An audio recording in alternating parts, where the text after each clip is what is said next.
আমরা গতকাল রাতে অভিযান পরিচালনা করে শীতলী হোটেল থেকে 3 জন ভুয়া পুলিশকে আটক করতে সক্ষম হই, যারা প্রকৃতপক্ষে পুলিশ নয়। আমরা সেখানে অভিযান পরিচালনাকালে তাদের নিকট থেকে পুলিশের লোগো সমৃদ্ধ আমরা একটা কোটি উদ্ধার করি, চাবি রিং উদ্ধার করি, তাছাড়া তাদের যে আইডি কার্ডের হোল্ডার সেগুলো উদ্ধার করি, নেম প্লেট উদ্ধার করি।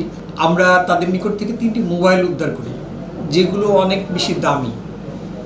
একটা মোবাইলের দাম প্রায় 3 লক্ষ টাকা, আর 2টা মোবাইল প্রায় 1.5 লক্ষ টাকা করে। এটা তাদের জীবন আচরণের সাথে সঙ্গতিপূর্ণ নয়, আমাদের কাছে প্রতীয়মান হয়েছে। আমরা যতদূর জানতে পেরেছি, তারা এই হোটেলে মাঝে মধ্যে এসেই অবস্থান করে, তারা বিভিন্ন ব্যবসায়িক কর্মকাণ্ডের সাথে সম্পৃক্ত এই পরিচয় দিয়ে তারা হোটেলে অবস্থান করে। কিন্তু তারা 10-15 দিন এখানে অবস্থান করে বিভিন্ন ধরনের অপরাধ সংগঠন করে তারা আবার অন্যত্র চলে যায় মর্মে আমরা তথ্য পেয়েছি। তাদের বিরুদ্ধে আইনগত ব্যবস্থা গ্রহণের বিষয়টি প্রক্রিয়াধীন আছে।